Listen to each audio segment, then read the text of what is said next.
నమస్కారం. ఆపదామపహర్తారం దాతారం సర్వసంపదాం లోకాభిరామం శ్రీరామం భూయో భూయో నమామ్యహం. హనుమానంజనాసూను వాయుపుత్రో మహాబలః రామేష్టః ఫల్గుణసఖః పింగాక్షో అమితవిక్రమః ఉదధిక్రమణశ్చైవ సీతాశోకవినాశకः లక్ష్మణప్రాణదాతా చ దశగ్రీవస్య దర్పః ద్వాదశైతాని నామాని కపీంద్రస్య మహాత్మనః స్వాపకాలే పఠేన్నిత్యం యాత్రాకాలే విశేషతః తస్య మృత్యుభయం నాస్తి సర్వత్ర విజయీ భవేత్. తస్య మృత్యుభయం నాస్తి సర్వత్ర విజయీ భవేత్. తస్య మృత్యుభయం నాస్తి సర్వత్ర విజయీ భవేత్. శ్రీరాఘవం దశరథాత్మజమప్రమేయం సీతాపతిం రఘుకులాన్వయరత్నదీపం ఆజానుబాహుమరవిందదళాయతాక్షం రామం నిశాచర వినాశకరం నమామి. రామాయ రామభద్రాయ రామచంద్రాయ వేధసే రఘునాథాయ నాథాయ సీతాయా పతయే నమః. నమోస్తు రామాయ సలక్ష్మణాయ దేవ్యై చ తస్యై జనకాత్మజాయై. నమోస్తు రుద్రేంద్రయమానిలేభ్యో నమోస్తు చంద్రార్కమరుద్గణేభ్యః. తదున్నసం పాండురదంతమవ్రణం శుచిస్మితం పద్మపలాశలోచనం ద్రక్ష్యేతదార్యావదనం కదాన్వహం ప్రసన్నతారాధిపతుల్యదర్శనం. కూజంతం రామ రామేతి మధురం మధురాక్షరం ఆరుహ్య కవితాశాఖాం వందే వాల్మీకికోకిలం. సర్వవేదార్థతత్వజ్ఞం వేదార్థప్రతిపాదకం పురాణసార సర్వజ్ఞం కృష్ణం వందే జగద్గురుం. ఓం అస్మద్గురుభ్యో నమః.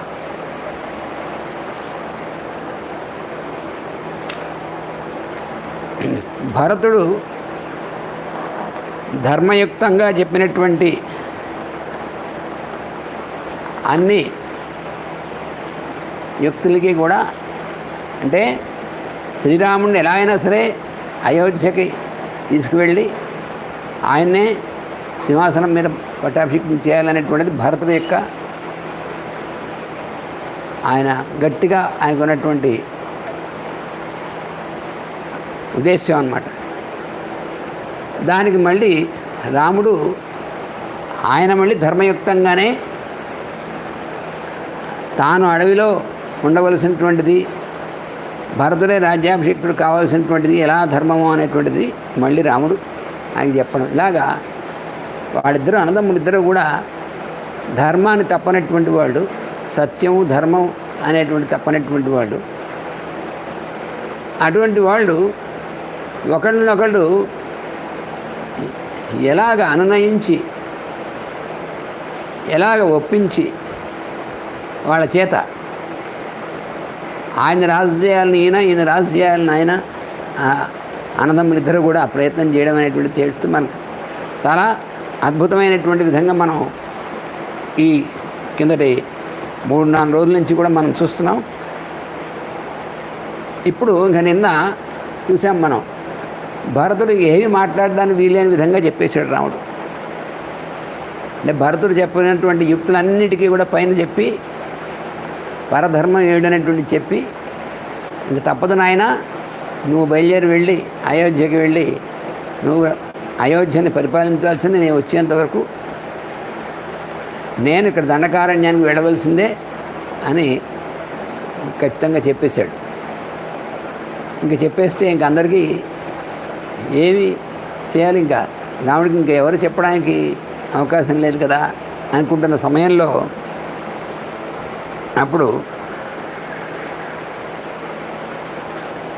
ఆశ్వాసయంతం భరతం జాబాలిర్బ్రాహ్మణోత్తమ ఉవాచ రామం ధర్మజ్ఞం ధర్మాపేతమిదం వచః. అప్పుడు వశిష్ఠ మహర్షితో కూడా వచ్చినటువంటి ఇంకా పురోహిత వర్గం ఉన్నారు. అందులో ఒక శ్రేష్ఠమైనటువంటి బ్రాహ్మణుడు ఒక ఆయన, ఆ పురోహితుల్లో ఒక ఆయన, ఆయన పేరు జాబాలి. ఆయన కూడా తపస్సు చేసినటువంటి వాడే, ఆయన కూడా మంచి ఇది తెలిసినటువంటి వాడే అనమాట. ఆ జాబాలి అనేటువంటి ఆయన రాముడితో మాట్లాడడం మొదలెట్టాడు. రాముడిని ఆయన ప్రయత్నం చేస్తున్నాడు ఒప్పించడానికి.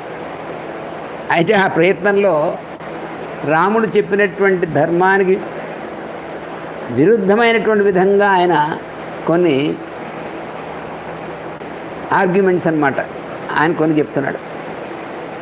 సాధు రాఘవ మా భూతే బుద్ధిరేవం నిరర్ధిక ప్రకృతస్య నరస్యేవ ఆర్యబుద్ధేస్తపస్వినః.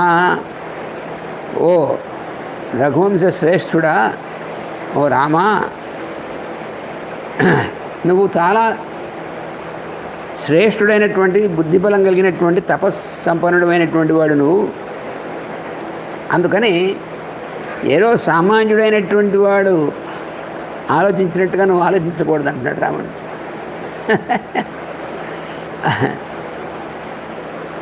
అని అప్పుడు చెప్తున్నాడు, కస్య పురుషో బంధు కిమాప్యం కస్య కేనచిత్ ఏకో హి జాయతే జంతు ఏక ఏవ వినశ్యతి. నాయనా, ఎవడికి బంధువు? మనం ఎక్కడి నుంచి వచ్చామో తెలియదు, మళ్ళీ ఎక్కడికి వెళ్తామో తెలియదు. అటువంటిది ఎవరికి బంధువు, తర్వాత ఎవరు ఏమి పొందవలసినటువంటిది అనేటువంటిది ఏం చెప్పగలం? ఎవరు ఏది పొందాలి అనేటువంటిది, ఇది ఇలాగే వీళ్ళే పొందాలి అనేటువంటిది కూడా ఏం లేదు. ఎవరికి బంధుత్వం, ఈ బంధుత్వాలన్నీ కూడా నిజం కాదు నాయన. ఎందుకంటే కారణం ఏంటంటే ఏకో హి జాయతే జంతు. మనం వచ్చేప్పుడు ఒంటరిగానే వచ్చాం, ఇక్కడ పుట్టాం. అలాగే మళ్ళీ మనం తిరిగి వెళ్ళేప్పుడు వదిలేసినప్పుడు కూడా ఒక్కడమే వెళతాం. అందుకని తస్మాత్ మాతాపితా చేతి రామ సజ్జేనయో నరః ఉన్మత్తైవ సజ్ఞేయో నాస్తి కశ్చిద్ధి కశ్చిత్. అందుకని రామ, తల్లి తండ్రి అని వాళ్ళ యందు ఎక్కువ ఆసక్తి పొందడం అనేటువంటిది, అటాచ్మెంట్ పొందడం అనేటువంటిది ఉందే, అటువంటి వాడు పిచ్చివాడికి లెక్క, తెలియకపోవడం అన్నమాట. ఎందుకనంటే ఎవరికి ఊరికనే ఈ సంబంధాలన్నీ కూడా అలాగా శారీరకంగా ఊరికే అనిపించడం, కానీ అసలు సంబంధం అనేటువంటిది ఎవరికి ఏమి ఉండదు. అలాగా ఏ జీవి వ్యక్తిగతంగా ఒకరే వచ్చినటువంటిది కాబట్టి. యథా గ్రామాంతరం గచ్చన్నరః కశ్చిద్ బహిర్వసేత్ ఉత్సృజ్యతమావాసం ప్రతిష్ఠేత అపరేహని. ఒక ఉదాహరణ చెప్తున్నాడు రాముడికి. గ్రామాంతరం, మన ఇంటి నుంచి ఇంకో ఊరు వెళ్ళామనుకోండి, అక్కడ బయట ఉండాల్సి వచ్చింది, ఒక రాత్రి ఎక్కడో ఉన్నాం, ఒక సత్రంలో ఉన్నాం అనుకోండి. మర్నాడు ఏం చేస్తాం? అది వదిలేసేసి మళ్ళీ ముందుకు వెళ్తాం, ఇంకో చోటుకి వెళ్తాం. కానీ రాత్రి ఇక్కడ ఉన్నాం కదా అని ఇది నాదే అని దాని మీద మమకారం పెట్టుకుంటాడా ఎవడైనా? ఏవమేవ మనుష్యాణం పితా మాతా గృహం వసు. ఈ రకంగానే మనుష్యులకి, మానవుడిగా పుట్టినటువంటి వాడికి తల్లి తండ్రి ఇల్లు ఇవన్నీ కూడా అంతేనాయన, అంతకంటే ఏం కాదంటున్నాడు. ఆవాసమాత్రం కాకుత్స సజ్జంతే నాత్ర సజ్జనా.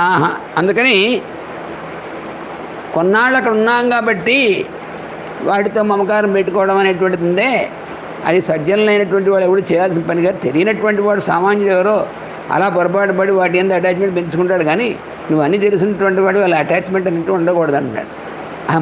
మొదటికి పెట్టాడు వాడు. ఎందుకని రాముడు తండ్రి గారు చెప్పింది తండ్రి గారిది తల్లి అని చెప్పేసి అవని అంటున్నాడు కదా, అందుకని అడ్నుంచి తిప్పాడు అనమాట ఆయన. పిత్రియం రాజ్యం సముసృజ్య నార్హసి నార్హసి నరోత్తమ ఆస్థాతం కాపథం దుఃఖం విషమం బహుకంటకం. నువ్వు మీ తండ్రి గారి రాజ్యం అయిపోయింది, వదిలేసి వెళ్ళిపోయాడు ఆయన. అప్పుడు అనవసరంగా ఆ రాజ్యం ఏలవలసినటువంటి వాడివి ఈ కంటగా ముళ్ళతో కూడినటువంటి వీటి పక్క అటు వెళ్తానంటావేంటి? నువ్వేం ఎందుకు ఏమవసరం ఉంది? అని అవసరం లేదు. సమృద్ధాయామయోధ్యాయాం ఆత్మానమభిషేచయ ఏకవేణి ధరాహిత్వా నగరీ సంప్రతీక్షతే. నువ్వు ఇంకా వృద్ధి చెందవలసినటువంటిది అయోధ్య నగరం అనేటువంటిది. అందుకని నువ్వు వెంటనే వచ్చి అయోధ్యకి అభిషిక్తుడు అవ్వాలి, అయోధ్యను నువ్వు పరిపాలించాలి. ఎందుకని ఆ అయోధ్య నగరం అనేటువంటిది ఉందే, ఎలాగైతే భర్త మళ్ళీ తిరిగి రావడం కోసం భర్త తిరిగి వస్తుంటే ఒక స్త్రీ వేచి ఉంటుందో, ఏకవేణి ధర అంటే ఒకటే జడ వేసుకుని వేచి ఉంటుందో, అలాగా అయోధ్య నగరం అనేటువంటిది నీ కోసం వేచి ఉందయ్యా. అందుకని నువ్వు అలాగే నువ్వేం చేయాలి? నీ ధర్మం ఏమిటి? నువ్వు వెళ్ళి వెంటనే ఆ నగరాన్ని పరిపాలించాలి. రాజభోగాన్ అనుభవన్ మహార్హాన్ పార్థివాత్మజ. ఓ రాజపుత్రుడా, మహార్హమైన నువ్వు అర్హుడివి దానికి. అటువంటి రాజభోగాలన్నింటినీ కూడా అనుభవించాలి. విహరత్వం అయోధ్యాయాం యథాశక్ర త్రివిష్టపే. ఎలా అయితే ఇంద్రుడు స్వర్గలోకంలో దానిలో ఆ రాజ్యాన్ని ఎలా అయితే చేస్తున్నాడో అలా నువ్వు అయోధ్యకు వచ్చి రాజ్యం పరిపాలించాలి. నతే కశ్చిత్ దశరథస్త్వం త్వం నతే కశ్చిత్ దశరథుడు నీకు జన్మనిచ్చాడు అంతే. అంతేగాని జన్మనిచ్చిన మాత్రాన్ని నాకు ఆయనే అనుకుంటే ఎట్లాగా? ఆయన వెళ్ళిపోయాడు కదా. అలాగే త్వం తస్య నకశ్చన. నువ్వు ఎప్పటికీ ఆయనకు సంబంధించినటువంటి వాడు అనుకోకూడదు. ఈ జన్మలో ఆయనకు పుట్టావు, తర్వాత నువ్వు ఆయనకు సంబంధించిన వాడు అనుకోవడానికి ఎలా? ఏమిటి ఆయనకి పుడతావా వెళ్ళి? అలా ఉండదుగా. ఇప్పుడు అంతే. అందుకని ఆయన వెళ్ళిపోయాడు. అన్యో రాజా త్వమన్యస్తు తస్మాత్ కురు యదుచ్యతే. అందుకని రాజుగారు దశరథుడు ఆయన నువ్వు అందుకని ఆయన వెళ్ళిపోయాడు. కాబట్టి నువ్వు ఎలా నేను చెప్పినట్టుగా చేసి రాజ్యానికి వచ్చేసే, నువ్వు అయోధ్యకు వచ్చేసే శుభ్రంగాను. ఎందుకనంటావా? ఇలా చెప్తున్నారు ఏమిటంటావా? చూడు, బీజమాత్రం పితా జంతో శుక్రం శోణితమేవచ సంయుక్తం ఋతుమన్మాత్ర పురుషస్యేహ జన్మ తత్. జీవైనటువంటి వాడు జన్మ ఎలా కలుగుతుందో తెలుసుగా నీకు? తండ్రి అయినటువంటి వాడు బీజమాత్రం, విత్తనం లాంటి వాడు అంతే. శుక్రం శోణితం అనేటువంటిది, తండ్రి యొక్క శుక్రం తల్లి యొక్క శోణితం అనేటువంటిది, ఆ రెండు యొక్క సమాగమనం వల్ల కదా పురుషుడు జన్మెత్తేటువంటిది. అందుకని ఆ బీజమాత్రుడైనటువంటిది అంతే, అంతవరకే. ఇందులో గతస్సనుపతిస్తత్ర గంతవ్యం యత్రనే తేన వై. అటువంటి రాజు నీకు జన్మించినటువంటి ఆయన గత వెళ్ళిపోయాడు. ఆయన వెళ్ళవలసిన చోటుకి ఆయన వెళ్ళిపోయాడు. అది గంతవ్యం.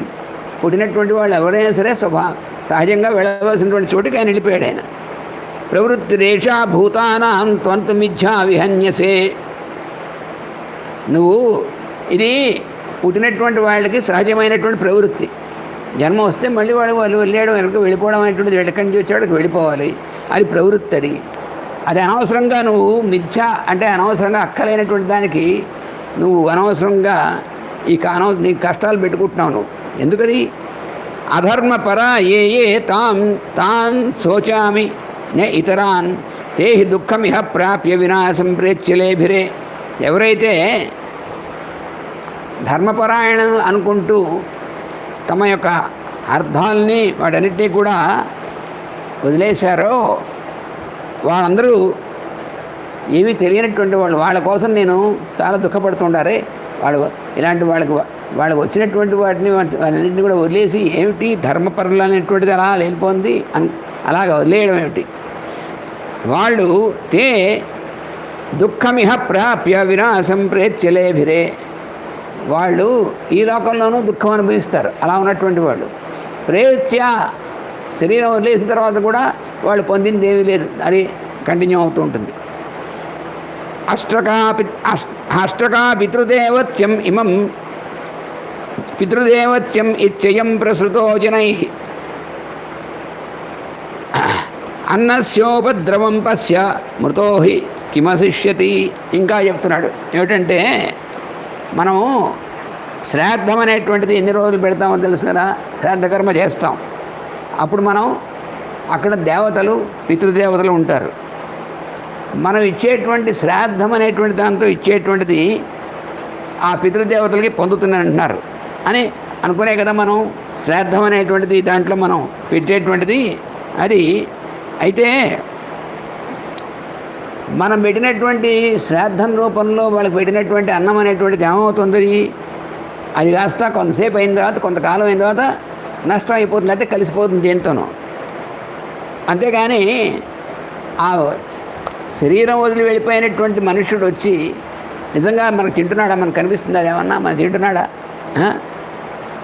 ఏది భుక్తం ఇహాన్యేన దేహమన్యస్య గచ్చతి. ఒకవేళ నువ్వెవరికో పిలిచి మీ పితరులు పితృదేవతలు అనేటువంటి వాళ్ళని ఆవాహనం చేసి ఆ వచ్చినటువంటి వాడికి అన్నం పెడుతున్నావు, ఈ వచ్చినటువంటి వాడు భోజనం చేస్తున్నాడు, ఈ వచ్చినటువంటి వాడు భోజనం కనుక ఆ పోయినటువంటి వాడికి వెళ్ళిన నిజమైతే అప్పుడు ప్రవసతాం శ్రాద్ధం దధ్యానర పథ్యసనం భవేత్. ఏమిటంటే ఎవరన్నా ఊరికి వెళ్తున్నాడు అనుకోండి, వెళుతుంటే ఆ ఊరికి వెళ్ళినటువంటి వాడి కోసం వాడు ఎవరో ఊరికి వెళ్ళినటువంటి వాడు ఎందుకు కూడా అన్నం ఎందుకు పట్టుకెళ్ళడం, వారికి ఊరికి వెళ్ళినటువంటి వెళ్తే ఇక్కడున్నవాడు తింటే వాడికి తిందాలిగా, తింటుందా అంటున్నాడు.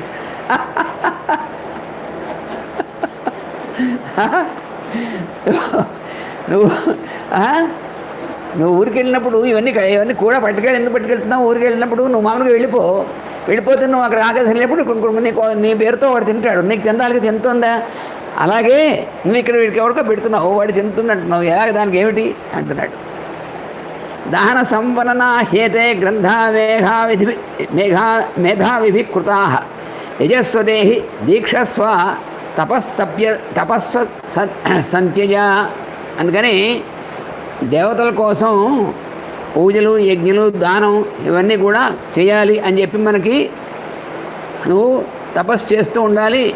ఇల్లు అవి కూడా వదిలేసి సన్యాసి అనేటువంటి అవ్వాలి, అరణ్యాలకు వెళ్ళాలి, తపస్సు చేస్తూ ఉండాలి అని చెప్పి వాళ్ళు చాలామంది ఎందుకు చెప్తారంటే మన బుద్ధిని వీటి వైపుకి మరల్చడం కోసం చెప్తారని అర్థం. కానీ అవన్నీ వదిలిపెట్టి వెళ్ళిపోమని నిజంగా కాదు అర్థం. స నాస్తి పరమిచ్చేతత్ కురు బుద్ధిం మహామతే ప్రత్యక్షం యత్ తదాతిష్ట పరోక్షం పృష్ఠతత్ కురు. అందువల్ల నువ్వేం చేయాలంటే ఇప్పుడు ఈ లోకంలో మనం కనబడుతున్నటువంటిది మనం చేయవలసినటువంటిది ఏదైతే ఉందో దాన్ని మనం చేయాలి. కానీ కనబడినటువంటి తర్వాత ఏదో చేస్తుంది పరలోకము, తర్వాత ఎక్కడ కనబడనటువంటిది అని దాని గురించి కాదు చేయాల్సింది. ఇప్పుడు ప్రత్యక్షంగా ఏముందో అది చేయాలి. ప్రత్యక్షంగా నువ్వు ఇప్పుడు ఏం చేయాలి, నువ్వు రాజ్యాభిషేకం చేసుకుని నువ్వు రాజ్యం పరిపాలించాలి, ప్రత్యక్షం. అంతేగాని తర్వాత మాకు ఉత్తమ లోకాలు వస్తాయి అనేటువంటిది అది నీకు కనబడినటువంటి దాన్ని ఎందుకు దాన్ని వదిలేసేయి నువ్వు అంటున్నాడు. సదాం బుద్ధిం పురస్కృత్య సర్వలోక నిదర్శినీం రాజ్యం సత్వం నిగృహీష్వ భరతేన ప్రసాదిత.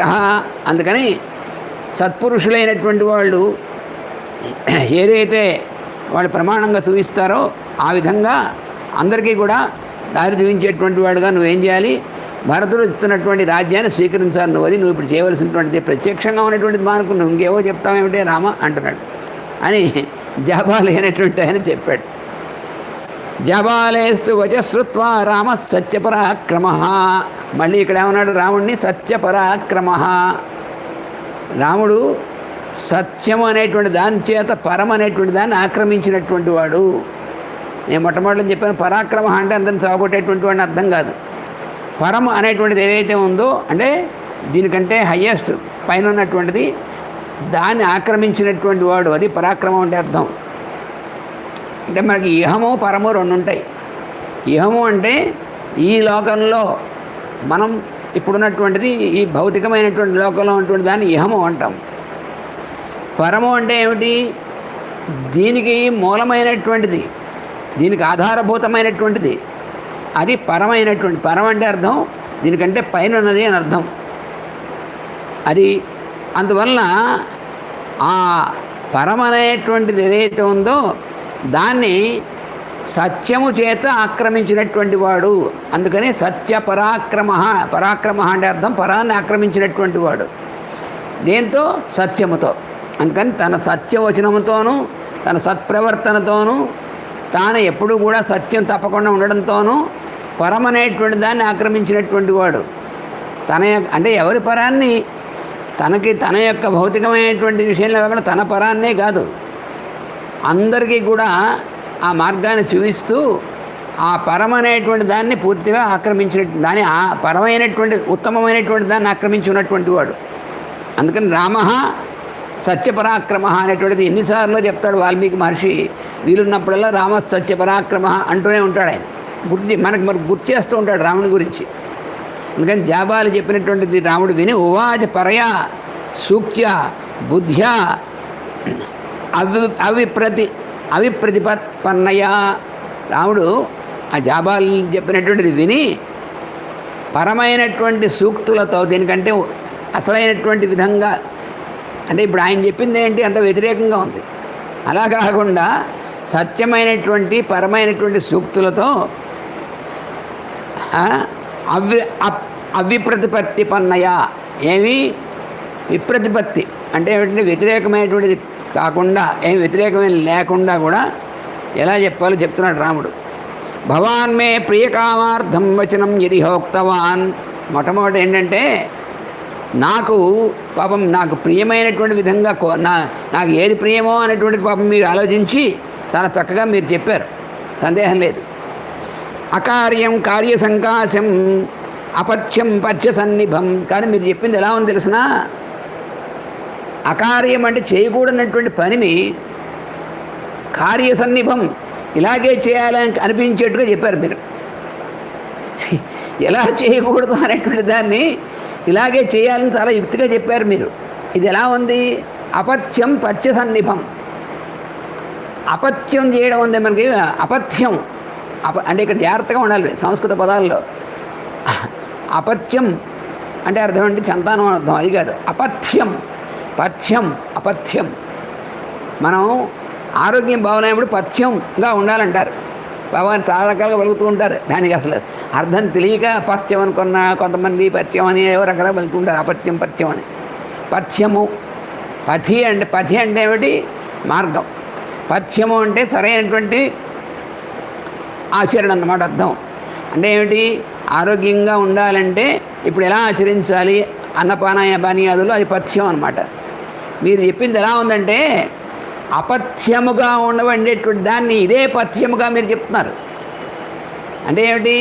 వాడు ఎవడికో రోగం వచ్చిందనుకోండి, ఏది తినకూడదో దాన్ని ఏం పర్వాలేదు ఇది తిన్నా ఏమవుతుంది అన్నట్టుగా ఇటు తిప్పి చెప్తున్నారు మీరు. అలా ఉంది మీరు చెప్పింది అంటున్నాడు.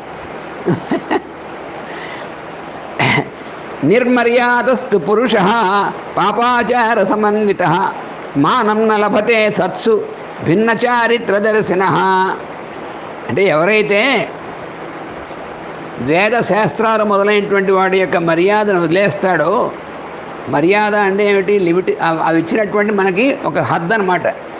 ఆ హద్దును అతిక్రమిస్తే శాస్త్రం ఒక హద్దు పెడుతుంది మనకి. ఆ హద్దును మన మర్యాద అంటే హద్దు అనమాట అర్థం. అందుకని రాముడిని ఏమంటారంటే మర్యాద పురుషోత్తముడు అంటారు. అదేంటి అర్థం ఏమిటి? మర్యాదగా ఉంటాడు. మర్యాదగా ఉండమంటే అర్థం ఏమిటి? ఇక్కడ హద్దు మీరకుండా ఉంటాడు. ఎప్పుడు కూడా ఏ హద్దులో ఉండాలో అది మనకి తను మేరడాన్ని మనం చూపిస్తూ ఉంటాడు. అందుకని అలాగా నిర్మర్యాదస్తు పురుష పాపాచార సమన్విత. ఆచారం అంటే ఎలా? ఆచారం అంటే అర్థం ఏమిటి? ఎలా అయితే ఆచరించాలో మనకి ఆచరణీయమైనటువంటి దాన్ని ఆచారం అంటారు. మన చాలా పదాలు మనం వాడుతూ ఉంటాం కానీ అసలు అర్థం మనకు తెలియదు.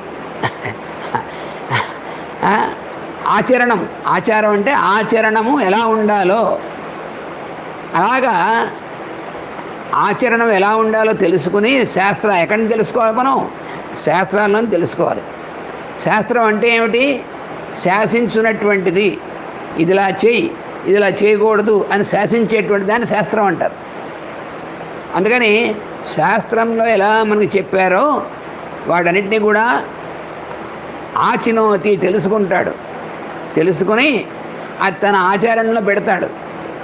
తన ఆచరణలో పెట్టుకుని ఆ విధంగా అవతల వాళ్ళకు కూడా ఆచరణీయంగా చేసి వాళ్ళు కూడా ఆచరించేట్టుగా ప్రభావితం చేస్తాడు.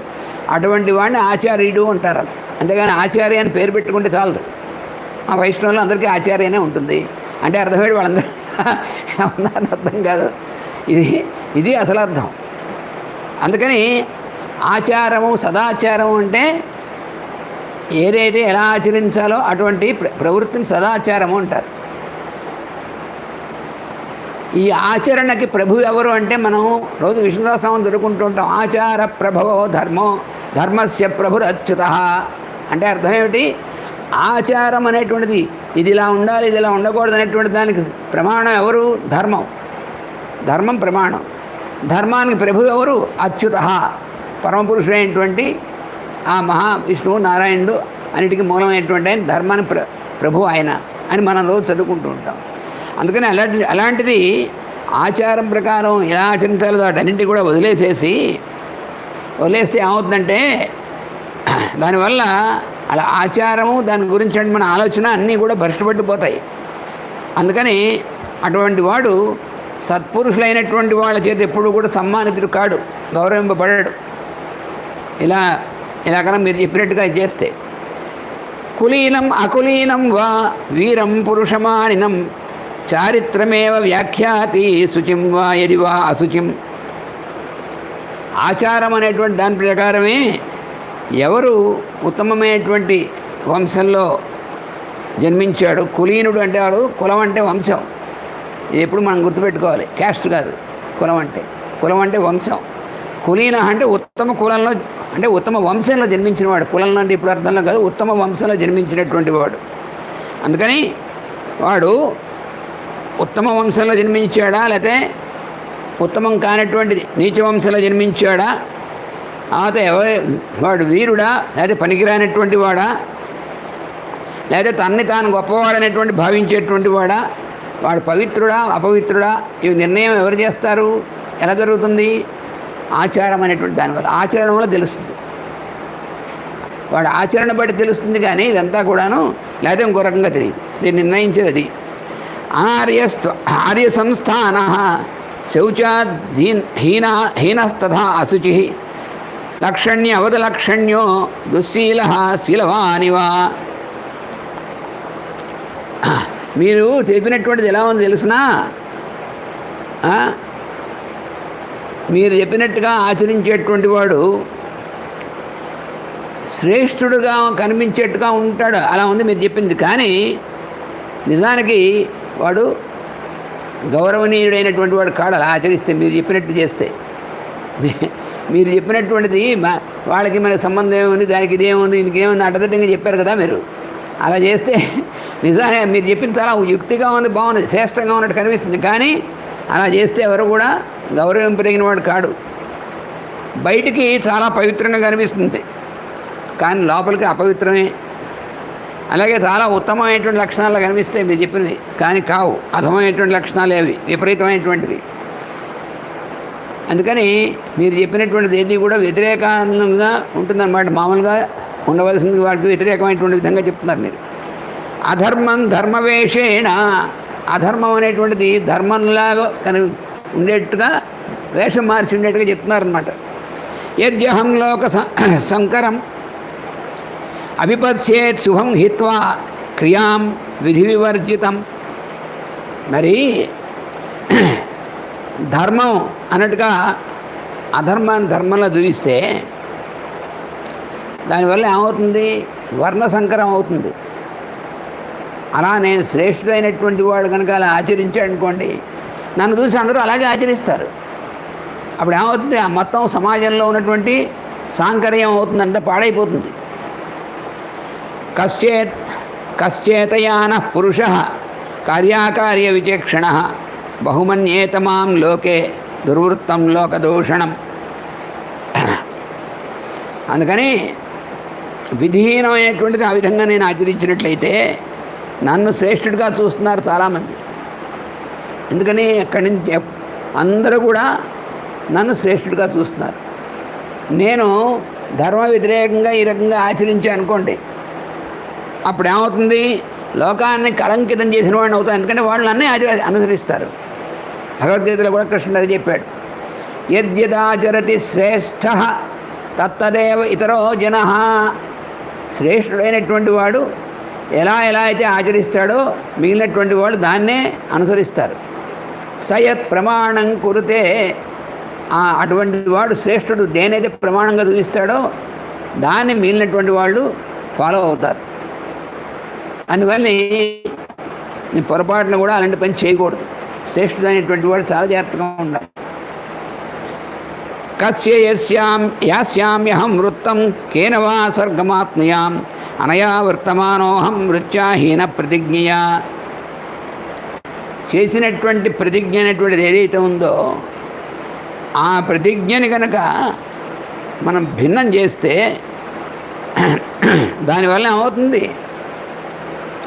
మనం చేయవలసినటువంటి దాన్ని పక్కకి వెళ్ళిపోయినటువంటి వాళ్ళం అవుతాం. స్వర్గము అనేటువంటిది ప్రాప్తి కూడా ఉండదు అటువంటి వాడికి.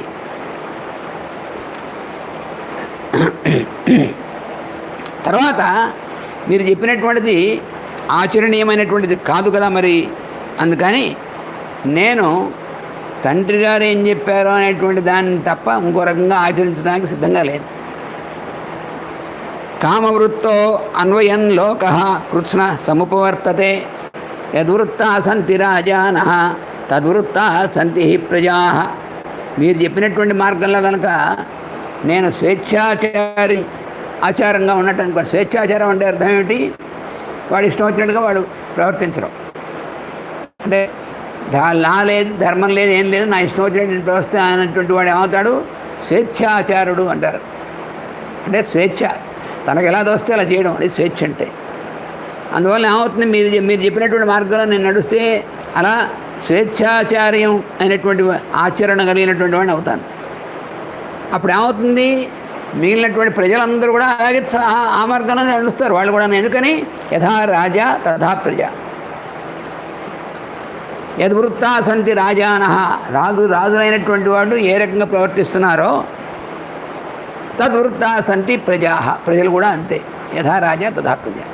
అందుకని నన్ను మీరు రాజుగా పరిపాలించాలంటున్నారు. పరిపాలించేవాడు ఎలా ఉండాలి? స్వేచ్ఛగా ఎవరు ఇష్టం వచ్చినట్టు చేసేటువంటి వాడు ఉంటే ఏమవుతుంది? ప్రజలందరూ అలాగే ఉంటారు.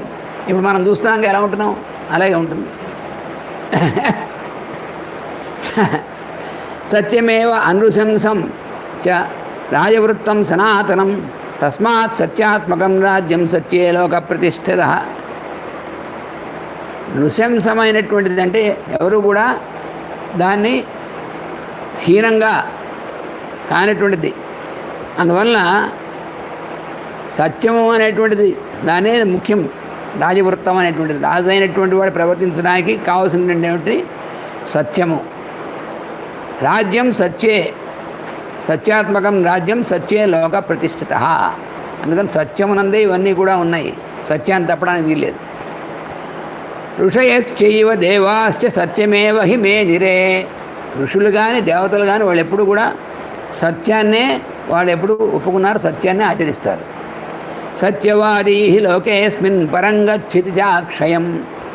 లోకంలో సత్యవాది అయినటువంటి వాడు, సత్యాన్ని పలికేటువంటి వాడు, సత్యంగా ప్రవర్తించేటువంటి వాడు, వాడు మాత్రమే అక్షయమైనటువంటి లోకాలని వాడు పొందుతాడు. ఇంకోటి పొందలేడు. అలాగా ఉద్విజంతే యథా సర్పాన్నరాద్ అనృతవాదినః ధర్మ సత్యపరో లోకే మూలం సర్వస్య చోచ్యతే. ఎలాగైతే అబద్ధం చెప్పేటువంటి వాడు ఉంటాడే, వాడి నుంచి అందరూ కూడా భయపడుతూ ఉంటారు. ఎలాగా? పామును చూసి ఎలా భయపడతారో సత్యవాది కానటువంటి వాడిని చూసి అందరూ భయపడతారు, దూరంగా ఉంటారు. ఎందుకు రా వీడితో అని. అలాగా అందుకని అన్నిటికంటే ముఖ్యమైనటువంటిది సత్యమే. సత్యాన్ని మించినది ఇంకోటి లేదు. దత్తం ఇష్టం హుతం చైవ తప్తాని చ తపాంసి చ వేదా సత్య ప్రతిష్టాన తస్మాత్ సత్యపరో భవేత్. దానము, యజ్ఞము, హోమం, తపస్సు, వేదాలు ఇవన్నీ కూడా వాటికి ఆధారం ఏమిటి? సత్యమే ఆధారం. అందుకని సత్యపరాయణత లేకపోతే ఎందుకు పనికిరాం. ఏకః పాలయతే లోకం ఏకః పాలయతే కులం మధ్యత్యేకో హి నిరయ ఏకః స్వర్గే మహీయతే. మనుష్యుడు ఒకడే. మనుష్యుడు సరైనటువంటి విధంగా పాలించగలడు. అలాగే వాడి రాజ్యాన్ని పాలిస్తాడు, వాడి యొక్క వంశాన్ని చేయగలడు, అలాగే ఉంటాడు. అలా ఉండకపోతే ఏమవుతుంది? వాడు నరకంలోకి వెళ్తాడు. ఎవరైతే పాలిస్తాడో వాడు స్వర్గానికి వెళ్తాడు, లేకపోతే ఇంకోటి నరకంలోకి వెళ్తాడు. సోహం పితుర్నిర్దేశంతు కిమర్థం నా అనుపాలయే. అందువల్ల నేను సత్యమైనటువంటి ప్రతిజ్ఞ కలిగినటువంటి వాడిని కాబట్టి దాన్ని నేను ఎలా వదిలేస్తాను? సత్య ప్రతిశ్రవ సత్యం సత్యేన సమయీకృతం. అందుకని నా తండ్రి గారు ఇచ్చినటువంటి ఆదేశాన్ని నేను సత్యం అనేటువంటి విధంగా ఉంచాలి. దానికి వ్యతిరేకంగా జరగడానికి కుదరదు. నైవ లోభాన్న మోహాద్వా నచ అజ్ఞానాత్ తమోన్వితః సేతుం సత్యస్య భేష్యామి గురోః సత్య ప్రతిశ్రవః. అందుకని లోభం అనేటువంటిది, మోహం అనేటువంటిది, అజ్ఞానం అనేటువంటిది, వివేకం లేకపోవడం అనేటువంటిది, అవన్నీ కూడా తండ్రి గారి యొక్క చెప్పినటువంటిది దానికి కనుక నేను భంగం కలిగినట్టయితే ఇవన్నీ కలిగినటువంటి వాడిని అవుతాను. అందుకని అలా జరగడానికి వీల్లేదు. అసత్య సంధస్య తతశ్చలస్య అస్థిరచేతసః నైవ దేవాన పితరః ప్రతీచ్ఛంతి నశ్రుతం. ఎవరైతే సత్యసంధుడు కానిటువంటి వాడు, తర్వాత అస్థిర చేతసుడు, స్థిరమైనటువంటి బుద్ధి లేకుండా అస్థిరమైనటువంటి విధంగా ఉండేటువంటి వాడు, సత్యమునందు చెలించేటువంటి వాడు, స్థిరం లేనటువంటి వాడు ఉంటే వాడికి దేవతలు కానీ పితరులు కానీ ఎవరు కూడా వాడిని స్వీకరించరు, వాడిచ్చినటువంటి స్వీకరించరు. అలా ఉన్నటువంటి వాడు ఆఫర్ చేసినా కూడా వాళ్ళకి అందుకోరు, వాళ్ళు స్వీకరించరు. ప్రత్యేగాత్మమిదం ధర్మం సత్యం పశ్యామ్యహం ధ్రువం భార సత్పురుషైశ్చీర్ణ తదర్థం అభినంజతే. అందుకని సత్యంతో ఉన్నటువంటిది ఈ ధర్మం అంతా కూడా ఇది ప్రాణులందరికీ హితకరమైనటువంటిది. అందుకని ధర్మము అనేటువంటిది అన్నిటికంటే శ్రేష్టమైనటువంటిది. సత్పురుషులైనటువంటి వాళ్ళు ఎందుకు తపస్సు చేస్తారు? వాళ్ళు జడలు ధరించి ఎందుకు చేస్తున్నారు? అటువంటి చేసేటువంటి వాళ్ళు వీటి ప్రకారం వీటిని ఆచరిస్తూ చేస్తున్నారు. అందుకని వాళ్ళందరికీ కూడా అందరూ కూడా నాకు అభినందనీయులు, గౌరవనీయులైనటువంటి వాళ్ళందరూ కూడా. కాయేన కురుతే పాపం మనసా సంప్రదార్యత అనృతం జిహ్వయా చాత్ర త్రివిధం కర్మపాతకం. 3 రకాలైనటువంటి విధంగా కర్మలు ఉన్నాయి. అవి మనకి కింద పడేస్తాయి, కిందకి తీసుకెళ్ళిపోతాయి. ఏమిటది? కాయేన కురుతే పాపం, శరీరంతో పాపాచరణ చేయడం అనేటువంటిది ఒకటి. మనసా సంప్రదార్యతత్, ఆ పాపం అనేటువంటిది అలా పాపం చేశాడంటే వాడికి ఏమవుతుంది? వాడికి ముందు మనసులోనే పాపం జనిస్తుంది. తర్వాత వాడి మాటలో కూడా పాపంతో కూడినటువంటి విధంగానే వాడి మాట కూడా ఉంటుంది. అంటే ఏమిటి? మనస్సులో ఏదైతే పాప బుద్ధి కలుగుతుందో అదే వాడి వాక్కు ద్వారా వస్తుంది, వాడి యొక్క చేసేటువంటి పనిలో కూడా వస్తుంది. అందుకని ఈ 3 రకాలుగాను వాడు ఎందుకు పైకి రాకుండా కిందకి పోతాడు. అలా ఉన్నటువంటి వాడు. భూమి కీర్తిర్యశో లక్ష్మీ పురుషం ప్రార్థయంతి సత్యం సమనువర్తంతే సత్యమేవ భజేత్తతః. అందుకని భూమి కానీ, యశస్సు కానీ, సంపద కానీ ఇవన్నీ కూడా సత్యం ఉన్నటువంటి వాడిని దగ్గరికి వెళదాం అనుకుంటాయి, కానీ సత్యం లేనటువంటి వాడికి అవన్నీ నిలవు. ఇవన్నీ కూడా శ్రేష్టం హనారిమేవ స్యాద్ యద్ భవాన్ అవధార్యమాం ఆహ యుక్తికరైర్వాక్యై ఇదం భద్రం కురుష్వ. మీరు చాలా పెద్ద లాజిక్ను ఉపయోగించి మీరు రాజ్యం తీసుకోమని చెప్పి నన్ను చెప్పారే, అవి మీరు చెప్పింది ఏది కూడా ఆచరణ యోగ్యం కానటువంటిది. కథమ్యహం ప్రతిజ్ఞాయ వనవాసమిమం గురో భరతస్య కరిష్యామి వచో హిత్వా గురోర్వచ. నేను మీరు భరతుడు చెప్పినట్టు విని రాజ్య స్వీకారం చేయమంటున్నారు, కానీ తండ్రి గారు చెప్పినటువంటి చేస్తా అని అక్కడ ప్రతిజ్ఞ చేసి ఇప్పుడు భరతుడు చెప్పినటువంటి రాజ్యం తీసుకోమనంటే ఎలా అవుతుంది? స్థిరామయ ప్రతిజ్ఞా గురు సన్నిధౌ. నేను చేసినటువంటి ప్రతిజ్ఞ ఏదైతే ఉందో అది ఆయన మా గురువు అయినటువంటి తండ్రి అయినటువంటి ఆయన దగ్గర ప్రతిజ్ఞ చేశాను. అది స్థిరమైనటువంటి ప్రతిజ్ఞ. అంతేగాని ఏదో ప్రతిజ్ఞ నేను ఇక్కడ మీరు ఏదో చేసేస్తా అని చెప్పేసి మళ్ళీ తర్వాత ఇంకో రకంగా చేసేటువంటిది కాదు. ఇది ప్రతిజ్ఞ చేసామంటే ప్రతిజ్ఞ ప్రకారం ఉండాల్సిందే. ప్రహృష్టమానస దేవి కైకేయీ చ అభవత్తదా. కైకేయి ఆ అమ్మగారు అలా అడిగింది, ఆవిడే సంతోషించింది. ఆ ప్రతిజ్ఞ చేయడం వల్ల నిలుపుకుంటున్నాను, అందుకని నేను ఎలా దాన్ని చేస్తాను? కుదరదు. వనవాసం వసన్నేవ శుచిర్నియత భోజన మూల పుష్పఫలై పుణ్యై పితॄన్ దేవాసి తర్పయన్. అందుకని నేను ఏం చేస్తాను? ఈ వనవాసం అనేటువంటి చేస్తూ శుచిగా ఉంటూ నియమంతో భోజనం చేస్తూ కందమూల ఫలాలు తింటూ దేవతల్ని పితృదేవతల్ని కూడా వాళ్ళకి తర్పణం చేసి వాళ్ళకి సంతోషం కలిగించేటువంటి పని చేస్తున్నాను. సంతుష్ట పంచవర్గోహం లోకయాత్రాం ప్రవాహయే అకుహ శ్రద్ధాన సన్ కార్యాకార్య విచక్షణ. ఏం చేయొచ్చు ఏం చేయకూడదు అనేటువంటిది తెలుసుకొని దాని ప్రకారం చేస్తున్నాను నేను. అలాగే ఫలమూలాలు అనేటువంటిది తీసుకుంటూ దీంతోనే సంతోషంగా ఉన్నాను నేను. పోనీ ఏమన్నా ఎందుకు వచ్చిందిరా ఇది, అయ్యో ఇక్కడికి వచ్చేసాం, హాయిగా మాకు ఉన్నటువంటి భోగాలు లేవు, భోజనం ఇలా చేయాల్సి వస్తుంది అనుకున్నాను నేను. నాకు ఆనందంగా కందమూల ఫలాలు నేను తింటూ ఉన్నాను. చక్కగా శ్రద్ధగా ఆచరించవలసింది ఆచరిస్తాను. నాకేం ఇబ్బంది వచ్చింది ఇప్పుడు?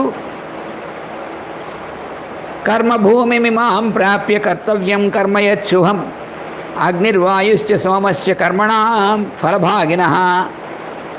ఇక్కడ ఈ కర్మభూమి అంటారు దీన్ని.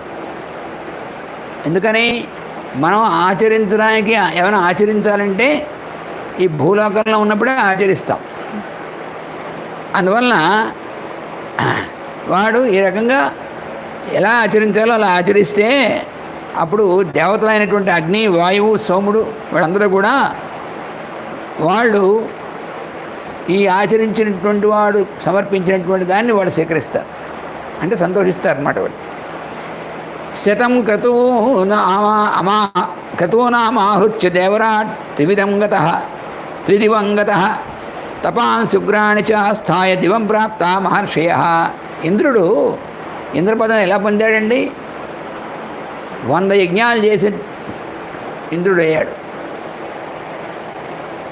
మరి ఈ ఋషులందరూ కూడా దివ్యమైనటువంటి లోకాలు ఎలా పొందారండి? వాళ్ళు ఉగ్రమైనటువంటి తపస్సు చేశారు. వాళ్ళు ఆ తపో బలం వల్ల వాళ్ళు అటువంటి లోకాలను పొందారు. అమృష్యమాణ పునరుగ్రతేజ నిశమ్యతాన్ నాస్తిక వాక్యహేతుం అధాబ్రవీతం నృపతేస్తనూజో విగర్హమాణ వచనాని తస్య. రాముడు కొంచెం కోపం నటించాడు. పెద్దవాళ్ళు అయ్యండి ఇలాంటి మాటలు మాట్లాడచ్చా మీరు? నాస్తికమైనటువంటి వాదన చేస్తున్నారు మీరున్నటువంటిది ఏమిటి? మా పురోహిత వర్గంలో ఉన్నారు మీరు, శ్రేష్ఠులైన బ్రాహ్మణోత్తములు అయ్యి ఉండి మా రాజ్యాన్ని పురోహిత వర్గంలో ఉన్నటువంటి వాళ్ళు ఒకరై ఉండి ఈ నాస్తికవాదాన్ని అనేటువంటిది ఎలా చేస్తున్నారు మీరు? పరలోకం లేదు అనేటువంటిది ఇవన్నీ కూడా నాకు ఇవి వినడం చాలా ఇష్టం లేదు. ఇలా మీ నుంచి వినడం ఏమిటి ఇలాంటివి? సత్యం చ ధర్మం చ పరాక్రమం చ భూతానుకంపాం ప్రియవాదితాంచ ద్విజాదిదేవాదిథి పూజనం చ పంధానమాహుస్త్రిదివస్య సంతః. పెద్దలు ఏమంటారంటే త్రిదివం అంటే స్వర్గం. స్వర్గానికి మనం పొందవలసినటువంటి దానికి చేయవలసినటువంటిది ఏమిటంటే సత్యం ధర్మము, తర్వాత ఆ సత్యధర్మంతో పరం అనేటువంటిది ఆక్రమించేటువంటిది ఆ రకంగాను, అంటే అవతల వాళ్ళ యొక్క పరం అనేటువంటి దాన్ని సత్యం ధర్మంతో ఆక్రమించడం. అంటే వాళ్ళెందు అది ఎలా వస్తుంది? భూతానుకంప అంటే అవతల వాళ్ళ యందు అనుకంప అంటే వాళ్ళ యందు ఉండవలసినటువంటిది కరుణ అనేటువంటిది కావాలి, దయ అనేటువంటిది కావాలి. అలా దయతో ఉండాలి. ప్రియవాదితాం ప్రియంగా మాట్లాడాలి వాళ్ళతో. అలాగే ద్విజాది దేవాదిథి పూజనం ద్విజులైనటువంటి వాళ్ళు అంటే బ్రాహ్మణ లక్షణాలు కలిగినటువంటి వాళ్ళు, అటువంటి వాళ్ళు దేవతల్ని అతిథుల్ని పూజించాలి. ఇలా చేసినటువంటి మార్గంలో అయినట్టయితేనే మనం స్వర్గం అనేటువంటి దానికి మనం కలుగుతుంది. తేనైవ ఆజ్ఞాయ యథావదర్థం ఏకోదయం సంప్రతిపద్య విప్రాహ ధర్మం చిరంత సకలం యథావత్ కాంక్షంతి లోకాగమ అప్రమత్తా. సత్పురుషులైనటువంటి వాళ్ళు ఎవరైతే ఉన్నారో ఈ విధంగా ధర్మం అనేటువంటిది తెలుసుకుని ఆ విధంగా వాళ్ళు నడుస్తూ జాగ్రత్తగా ఉన్నట్లయితే ఉత్తమమైనటువంటి లోకాలు పొందుతున్నారు కదా. మరి అందువల్ల ఇలా కాకుండా మీరు వ్యతిరేకంగా చెప్తారు. మీరు నిందామ్యహం కర్మ కృతం పితుస్తద్ యస్తద్వాం త్వాం అగృహ్ణాత్ విషమస్త బుద్ధిం బుద్ధ్యానేవం విధయాచరంతం సునాస్తికం ధర్మపదాదపేతం. ధర్మానికి వ్యతిరేకమైనటువంటి విధంగా మీరు ఒక నాస్తికమైనటువంటి వాదాన్ని చెప్పారు కదా. పాషండులు నాస్తికులు వాళ్ళు చెప్పేటువంటి విధంగా అటువంటి చెప్పారు మీరు. అలాంటిది దాన్ని నేను గర్హించను. అలాంటిది మాత్రం నేను నిందిస్తాను. అలాంటివి ఉంటాను, గర్హించను, ఒప్పుకోను నేను. యథాహి చోర సతదాహి బుద్ధస్తథాగతం నాస్తికమత్ర విద్ధి తస్మాద్వి యక్యతమ ప్రజానాం సనాస్తికేనాభిముఖో బుధ స్యాత్. ఇక్కడ ఈ శ్లోకం జాగ్రత్తగా అర్థం చేసుకోకపోతే ఈ శ్లోకంలో ఏమనుకుంటారంటే 2 పదాలు వాడాడు. బుద్ధ తథాగతం. అంటే ఇక్కడ తథాగతుడు బుద్ధుడు అంటే ఏమనుకుంటారు? మనం బుద్ధుడు అంటున్నాం ఆయన అనుకుంటారు. ఇక్కడ అలా అనుకుంటారు. రాముడు ఎప్పుడు చెప్తున్నాడు? తథాగతుడు బుద్ధుడు ఎప్పుడున్నాడు? ఇవి ఆలోచించకుండా ఏమంటున్నాడు? ఈ బుద్ధుడు తథాగతుడైనటువంటి వాడు నాస్తికవాదని చెప్పండి, బుద్ధుడు నాస్తికుడు అని చెప్తారు. అదేంటిది? ఈ బుద్ధుడు నాస్తికుడు అని చెప్పలేదు అక్కడ. ఎవరైతే తమ బుద్ధిని ఆ రకమైనటువంటి విధంగా తిప్పారో తథాగతం, అదే అర్థం. ఇక్కడ సరిగ్గా అర్థం చెప్పుకోవాలి. ఇష్టం వచ్చినట్టుగా పొరపాటు అర్థం చెప్పుకుంటే ఏమవుతుంది? తలకింద అయిపోతుంది. బుద్ధుడిని నాస్తికుడు అన్నారండి. బుద్ధుడు నాస్తికుడు ఏమిటి? కొంతమంది తెలియక పొరపాటు చెప్తుంటారు వాళ్ళు. అందుకని యథాహి చోర అంటే ఎవరైతే దొంగ అయినటువంటి వాడు, దొంగ అంటే ఏమిటి? దండనీయుడు అయినటువంటి వాడు ఉంటాడో అలాగా బుద్ధిని అలా వ్యతిరేకంగా తిప్పినటువంటి వాడు కూడా దండనీయుడే. తథాగత అంటే నాస్తికమైనటువంటి విధంగా వేరే రకంగా వెళ్ళినటువంటి వాడు, బుద్ధి అలా వెళ్ళినటువంటి వాడు, వక్ర బుద్ధి అయినటువంటి వాడు. అందుకని అలా ఉన్నట్లయితే ఏమవుతుందంటే నాస్తికుడు అలా ఉంటే ఏమవుతుంది? ప్రజల్ని తప్పుదో పట్టిస్తారు. అలా పట్టించేటువంటి వాడిని రాజు ఏం చేయాలి? దండించాలి. అందుకని నేను రాజు అంటున్నారు కదా, మిమ్మల్ని ఇప్పుడు ఏం చేయాలి? మీరు పురోహిత వర్గంలో ఉండి ఇలా చెప్తున్నారు కదా, ఇది మీరు తప్పుదారి పట్టరు మిగతా వాళ్ళు, అలాగనే చెప్పవలసింది మీరు. త్వత్తో జనా పూర్వతరే ద్విజాశ్చ శుభాని కర్మాణి బహూని చక్రు చిత్వా సదేమంచ పరంచ లోకం తస్మాద్విజా స్వస్తికృతం హుతం చ. మరి శ్రేష్ఠులైనటువంటి బ్రాహ్మణోత్తమైనటువంటి వాళ్ళు ఏం చేస్తున్నారు? ఈ లోకంలో ఫలాన్ని అనేటువంటి వాటిని అపేక్ష లేకుండా వేదంలో ఉన్నటువంటి ధర్మం, వేదం చెప్పినటువంటి ధర్మాన్ని ఎప్పుడూ కూడా అనుష్ఠానం చేస్తున్నారు. అందుకనే వాళ్ళు ఉత్తములైనటువంటి వాళ్ళు వేదం అనేటువంటి ప్రమాణం తీసుకున్నటువంటి వాళ్ళు, అటువంటి వాళ్ళు వాళ్ళ సత్కర్మాచరణ చేసినటువంటి వాళ్ళు. అలాంటిది అలా కాకుండా మీరు వేరే రకంగా చెప్తుంటే మీరు మార్గం అనేటువంటిది వేరే మార్గంలోకి ఎలా వెళ్తున్నారు? అలాగా ధర్మే రతా సత్పురుషై సమేతా తేజస్వినో దానగుణ ప్రధానా అహింసక వీతమలాశ్చ లోకే భవంతి పూజ్యా మునయ ప్రధానా. లోకంలో ముందులైనటువంటి వాళ్ళు హింస లేనటువంటి మార్గం, అటువంటి దాంతో అలాగే దానగుణం మొదలైనటువంటి వాటితో, ధర్మం మొదలైనటువంటి వాటితో పూజ్యులు అయినటువంటి వాళ్ళుగా అవుతారు. అలా ఉంటే అవుతారు. అందుకని మీలాగా ఉంటే కుదరదు, మీరు వ్యతిరేకంగా చెప్తున్నారు అని రాముడు కొంచెం కోప్పడ్డాడు ఆయన్ని. ఎందుకని మీరు పురోహిత వర్గంలో ఉండి ఇలా చెప్తున్నారు ఏమిటి, అంతకంటే ఏం లేదు అంటే. అప్పుడు ఇది బ్రువంతం వచనం సరోషం రామం మహాత్మానం అధీనసత్వం ఉవాచ పద్యం పునరాస్తికం చ సత్యం వచనయం చ విప్రహ. అప్పుడు ఆ జాబాలి అయినటువంటి ఆయన విని రాముడితో అంటున్నాడు, ఓ రామా, నాస్తికానాం వచనం బ్రవీహ్యమహం. నేను నాస్తికులు మార్గంలో ఉన్నటువంటి వాని విధంగా పలకడం లేదు. నేను నాస్తికుడిని కాదు. నా నాస్తికోహం, నేను నాస్తికుడిని కాదు. నచ నాస్తికించన సమీక్ష కాలం పునరాస్తికో భవం. అంటే కాసేపు నాస్తిక యొక్క వాదాలు లాంటి వాదాలని ఎందుకు చెప్పానంటే, భవే నిన్ను రాజ్యాన్ని తీసుకెళ్ళడం కోసం ఉపయోగించాను, అంతేగాని అంటే కొంతసేపు నేను నాస్తికుడిలా మాట్లాడాను, కానీ నేను నాస్తికుడిని కదయ్యోయ్ అని చెప్తున్నాడు. జాబాలి కూడా మంచివాడే, ఆయన కూడా తపస్సు చేసినవాడు, ఋషి, అందుకని నాస్తికుడు కాదు. మనం చూసారా తిరుమల వెంకటేశ్వర స్వామి యొక్క ఆలయానికి వెనకాల జాబాలి దీపం, జాబాలి యొక్క ఇది ఉంది. అక్కడ ఆంజనేయ స్వామి ఇది కూడా ఉంటుంది, జాబాలి ఆంజనేయ స్వామి. అక్కడ జాబాలి మరి తపస్సు చేసినటువంటి చోటు, అటువంటి ఆయన జాబాలి అంటే. అందుకని ఆయన నాస్తికుడు కాదు. కానీ ఇక్కడ అందుకని నిన్ను నీ మనస్సు మార్చి నేను అయోధ్య రప్పించడం కోసం కాసేపు నాస్తికుడిలా మాట్లాడానుగా, అంతకంటే ఏం లేదు రామా, నేను నాస్తికుడిని కాదని చెప్పాడు.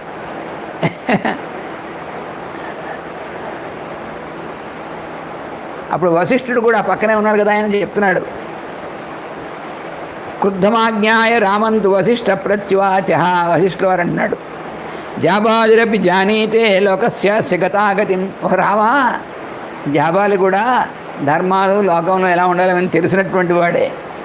నివర్తయితు కామస్తు, నిన్ను తిరిగి తీసుకెళ్ళడం అనేటువంటి దానికోసం త్వాం ఏతద్వాక్యం బ్రవీత్, అందుకోసం ఇలా మాట్లాడేట రామా, అంతేగాని ఏం కాదని మళ్ళీ వశిష్ఠుడు వారు కూడా చెప్తున్నాడు, నువ్వు కోప్పడకు, ఈ జాబాలి నాస్తికుడు అయిపోలేదు అంటే, ఇంతకుముందు జాబాలి ఇలా ఉండేవాడు ఇలా అయిపోయాడేమో అనుకుంటున్నామేమో, ఏమో అయిపోలేదు ఆయన, నిన్ను ఎలా అయినా సరే ఒప్పించి తీసుకెళ్ళడం కోసం అలా మాట్లాడాడు ఆయన. ఇమాం లోక సముత్పత్తిం లోకనాథ నిబోధమే, అందుకని ఆయన సంగతి నాకు తెలుసు, నువ్వేం ఆయన పొరపాటు ఏం కాదని చెప్పాడు. సర్వం సలిలమేవాసీత్ పృథివీ తత నిర్మిత తత సమభవత్ బ్రహ్మ స్వయంభూర్దైవతై సహా. ఇప్పుడు వశిష్ఠ మహర్షి, ఇంకా రాముడు ఇంకెవ్వరు ఏం చెప్పినా సరే అసలు కన్విన్స్ కావడం అనేటువంటి ప్రశ్నే లేదు. ఎందుకనంటే ధర్మం వ్యతిరేకం, అది సత్యం, తన ప్రతిజ్ఞ చేసినటువంటి సత్యం. తన నాన్నగారు ఆవిడకి వరం ఇచ్చిన సత్యం, దాన్ని ఆచరించడం ధర్మం. దాని నుంచి ఎటు అటు ఇటు అటు ఇటు ఎట్టి పరిస్థితుల్లోనూ చెక్కు చెదరకుండా ఉన్నాడు. ఇప్పుడు వశిష్ఠుల వారు ఏం చేస్తున్నారంటే, ఆయన వీళ్ళ వంశాన్ని అందరినీ కూడా మొదల నుంచి ఒకసారి మళ్ళీ వర్ణించారు. ఇంతకుముందు ఒకసారి వర్ణించారు. ఎవరు? ఇంతకుముందు వశిష్ఠుల వారే రాముడి యొక్క వివాహం అప్పుడు ప్రవరం చెప్పేప్పుడు ఈ వంశం ఎక్కడి నుంచి వచ్చిందో అంతా వర్ణించారు, గుర్తుందిగా మనకి. రాముడి యొక్క వంశాన్ని అందరినీ ఈయన వర్ణించి చెప్పారు. ఆ తర్వాత జనక వంశాన్ని అందరినీ కూడా అక్కడ వాళ్ళు వర్ణించి చెప్పారు. అందుకని ఈయన మళ్ళీ చెప్తున్నాడు అనమాట, స్వయంభూ అయినటువంటి బ్రహ్మ, ఆయన స్వయంభూ బ్రహ్మ, తనంతట తానుగా బయటకు వచ్చినటువంటి ఆయన. సృష్టి ప్రారంభంలో సృష్టి అంతా కూడా జలమయమై ఉందయా రామ, సర్వం శల్యమేవ ఆసీత్, అంతా కూడా జలమయంగా ఉంది. అక్కడ పృథ్వీ అంతకుముందు లేదు, పృథ్వీ తత నిర్మిత, పృథ్వీ అనేటువంటిది ఏర్పరచబడింది. తత సమవద్ బ్రహ్మ స్వయంభూర్దైవతై సహా, ఆ ప్రళయం అనేటువంటి దాంట్లోంచి మళ్ళీ స్వయంభూగా బ్రహ్మ, ఆయనతో పాటు దేవతలు అయినటువంటి వాళ్ళందరూ కూడా ఉద్భవించారు. స వరాహస్తతో భూత్వా ప్రోజ్యహార వసుంధరాం. ఆ మూలపురుషుడైనటువంటి ఆయన ఏం చేశాడు? వరాహావతారం ఎత్తి జలంలోంచి ఉన్నటువంటి భూమిని పైకి తీసుకొచ్చి ఉద్ధరించాడు ఆయన. అసృజర్చ జగత్ సర్వం సహ పుత్రైర్కృతాత్మభి. అప్పుడు అందరినీ కూడా పుత్రులుగా ఆ విధంగా అందరినీ కూడా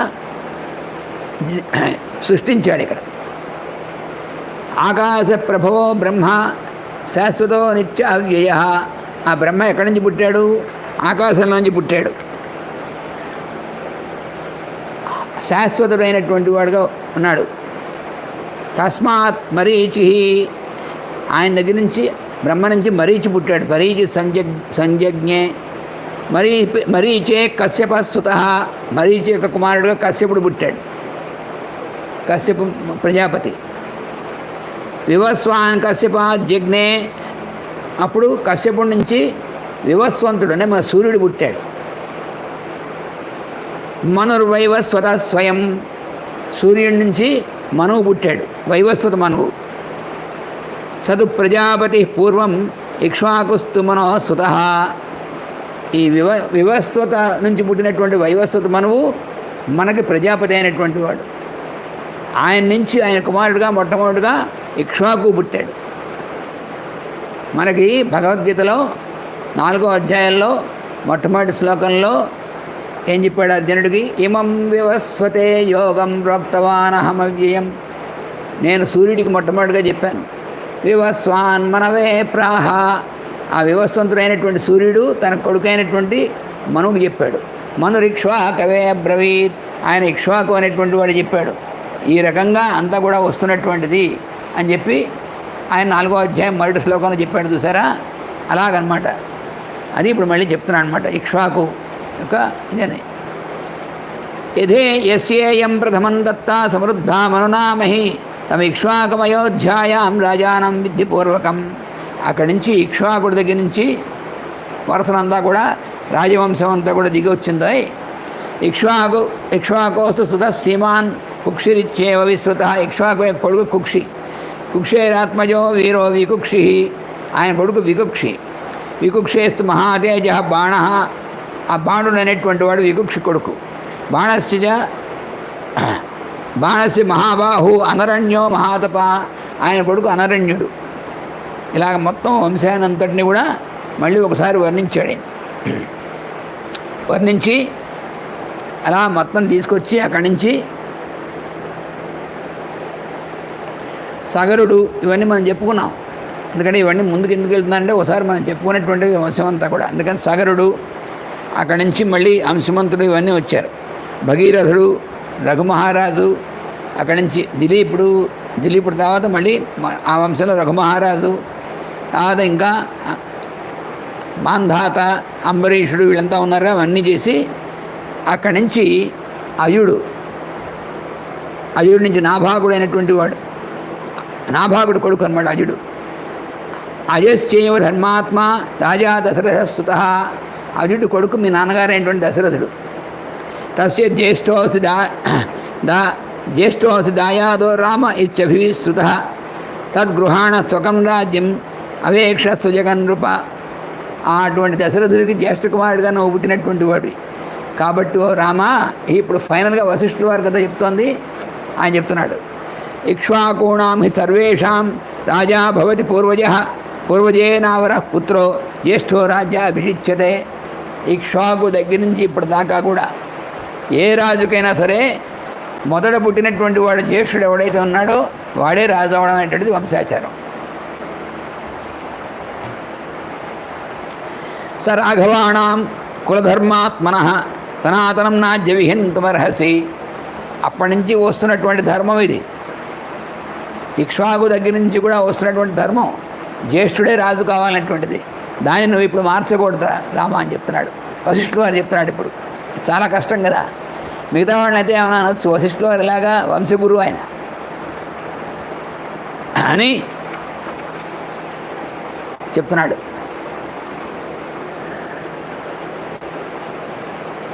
ఇంకా ఏమంటున్నాడు వశిష్ఠుల వారు? పురుషస్యేహ జాతస్య భవంతి గురవ సదా. ఓ రామా, పుట్టినటువంటి వాడు ప్రతి పురుషుడికి కూడా వాడు గురువు అనేటువంటి వాడు ఉంటాడు, తెలుసు కదా నీకు. ఆచార్యశ్చైవ కాకుత్సా పితామాతా చ రాఘవ. గురువే తల్లి, గురువే తండ్రి, గురువే దైవం అనేటువంటిది కాదు ధర్మం. పితా హీనం జనయతి పురుషం వృషర్షభ. తండ్రి నుంచి జన్మ వస్తుంది. ప్రజ్ఞాం దదాతి చ ఆచార్య తస్మాత్ స గురురుచ్యతే. మొదటి జన్మ తండ్రి దగ్గర నుంచి వస్తుంది ఆయన. ఆ తర్వాత గురువు దగ్గర నుంచి జ్ఞానం అనేటువంటి జన్మ వస్తుంది. అందుకనే ఆయన గురువు అంటారు ఆచార్యుడిని. స తే అహం. అందువల్ల నీకు నేను పితురాచార్యస్తవ చేయవ. నీ తండ్రి గారికి కూడా గురువుని కదా నాయన. నీ వంశాన్ని మొత్తానికి మీ తండ్రి గారు కూడా నేనే గురువుని కదా. మమత్వం వచనం కుర్వన్ అతివర్తే సదాం గతిం. అందువల్ల గురువు చెప్పినటువంటి చేయడమే ధర్మం కాబట్టి నేను ఇప్పుడు నేను గురువుగా ఆజ్ఞాపిస్తున్నాను. ఇమాహితే పరిషదో జ్ఞాతయశ్చ నృపాస్తథా ఏషు తాదచరం ధర్మం నాతివర్తే సదాం గతిం. అందువల్ల ఇదే ధర్మం, ఏ ధర్మమో చెప్తున్నాను కాబట్టి ఈ ధర్మాన్ని నువ్వు అతిక్రమించకుండా చేయాలి. ఏమిటది? వృద్ధాయ ధర్మశీలాయ మాతుర్నార్హే అవర్తితం అస్యాహి వచనం కుర్వన్ నాదివర్తతే సదాంగతిం. నీ తల్లి అయినటువంటి వృద్ధురాలు అక్కడి నుంచి దూరం వచ్చింది. ఆవిడ నిన్ను రమ్మని అడుగుతోంది. ఆవిడ చెప్పినటువంటి దాన్ని తిప్పివేయడం మంచిది కాదు. అందుకని భరతస్య వచః కుర్వన్ యాజమానస్య రాఘవ ఆత్మానం నా అతివర్తే స్వం సత్యధర్మ పరాక్రమ. నువ్వు సత్యము ధర్మము అనేటువంటిది కదా నీకు మూలమైనటువంటిది. అందువల్ల గురువు చెప్పినటువంటిది ఆచరించడం ధర్మం కాబట్టి ఆ విధంగా నువ్వు నేను గురువుగా ఆజ్ఞాపిస్తున్నాను కాబట్టి నువ్వు భరతుడు వచ్చి చెప్పాడు. భరతుడు చెప్పడమే కాదు, నువ్వు దాన్ని వచ్చి రాజ్యం స్వీకరించాలి నువ్వు అని చెప్పాడు. ఇంకేముంది? ఇప్పుడు ఏం చేయాలి? సంకటం. పైగా ఎలా చెప్పాడు? ఏవం మధురముక్త స గురుణా రాఘవ స్వయం. గురువుగారు ఎలా చెప్పాడు? కోప్పడ్డా? ఏం చెప్పలే, చక్కగా చెప్పాడు. నాయన నేను గురువు కదా, నువ్వు గురువు అవునా కదా? అవును, మరి దాంట్లో సందేహమే లేదు. కాబట్టి గురువు చెప్పింది అన్నిటికంటే పైన ప్రమాణం కదా. అవును, కాబట్టి నేను చెప్తాను, ఆజ్ఞాపిస్తాను, నువ్వు వచ్చేసేసే అన్నాడు. ఎలాగా? ప్రత్యువాచ సమాసీనం వశిష్టం పురుషర్షభ. అప్పుడు రాముడు ఆయనతో ఎలా మాట్లాడతాడు గురువుగారితో? మరి అన్నిటికంటే ఫైనల్ హయ్యెస్ట్ ఇది. మిగతా వాళ్ళందరూ ఏం చెప్పారో అంతా కూడా ఇది, కానీ ఇది హయ్యెస్ట్ వశిష్ఠుల వారు చెప్పింది. వశిష్ఠుల వారు చెప్పింది చేయకపోతే ధర్మాన్ని తప్పినట్టే. ఎందుకని? ధర్మం అన్ని ధర్మాలు పక్కన పెట్టి అల్టిమేట్ ధర్మం అంటే గురువు చెప్పించేయడం అల్టిమేట్ ధర్మం. అది కూడా ధర్మం చెప్పిందే, ధర్మశాస్త్రం చెప్పిందే. మరి మీ వంశానికి మొత్తానికి, నీ తండ్రికి, నీకు, అందరికీ నేను గురువుని కాబట్టి నేను చెప్తున్నాను, ఆజ్ఞాపిస్తున్నాను. కాబట్టి గురువుగారి ఆజ్ఞ ప్రకారం చేయడం అనేటువంటిది ధర్మం అని తెలుసు కదా నీకు. కాబట్టి ఇప్పుడు నేను చెప్పినటువంటి ధర్మం ప్రకారం, నా ఆజ్ఞ ప్రకారం మీ తల్లిగారు అడిగినట్టుగా, తర్వాత మీ తమ్ముడు చెప్పినట్టుగా నువ్వు వెనక్కి వచ్చి రాజ్యాన్ని స్వీకరించాలి, నువ్వు పరిపాలించాలి, సింహాసనం కూర్చోవాలి. ఇది నా ఆజ్ఞ అన్నాడు. ఎలాగా? చాలా కష్టం కదా. ఇందాకన్నటువంటివి అయితే వాళ్ళందరినీ మంచి యుక్తియుక్తంగా చెప్పాడు. ఇప్పుడు ఇక ఏ యుక్తంగా చెప్తాడు? మనం అసలు మాట్లాడగలమా? లేదండి మీరు చెప్పినట్టు చేయనంటే అని అయిపోయిందనమాట. ఇంత రాముడు కాస్త డవాక్కన అయిపోయినట్టే. మీరు చెప్పినా చేయను అన్నాడు అనుకోండి, మీరు ఎవరు చెప్పినా చేయను అంటే ఇంకేముంది? గురువు చెప్పింది చేయకపోతే ఇక సత్యమేమిటి, ధర్మం ఏంటి? ధర్మం మొత్తం పోయినట్టే. మరి చేయను అన్నప్పుడు మరి ఎలా చేస్తాడా? ఎలాగా? అది ఏమంటాడో మనం రేపు చూస్తాం.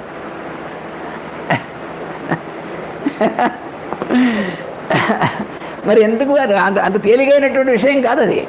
మరి దాన్ని ఎలా సాల్వ్ చేస్తాడు? మనకి ఎంత కష్టమో. అందువల్ల ఆయన రాముడు ఒక్కడే సాల్వ్ చేయగలడు. మనం సాధ్యం కాదు మనలాంటి వాళ్ళకి. ఇది నిజంగా సత్యం ధర్మం అనుసరించినట్లయితే, సత్యం లేదు ధర్మం లేదు అనుకునే వాడికి ఎలానే చేయొచ్చు. అదే ఇందాకని చెప్పాడు. అందుకని సత్యం ధర్మం వదలకుండా ఉండేటువంటి వాడికి ఎలాగా? అది రేపు చెప్తాడు. ఆయన వశిష్ఠుల వారు ఏమంటారో మరి రాముడు ఎలా చెప్తాడో మళ్ళీ గురువుగారిని అది మనం రేపు చూస్తాం. స్వస్తి ప్రజాభ్య పరిపాలయంతాం న్యాయేన మార్గేణ మహీం మహీషాః గోబ్రాహ్మణేభ్య శుభమస్తు నిత్యం. లోకా సమస్తా సుఖినో భవంతు. లోకా సమస్తా సుఖినో భవంతు. లోకా సమస్తా సుఖినో భవంతు. ఓం శాంతి శాంతి శాంతి. వాసుదేవ వాసుదేవ వాసుదేవ.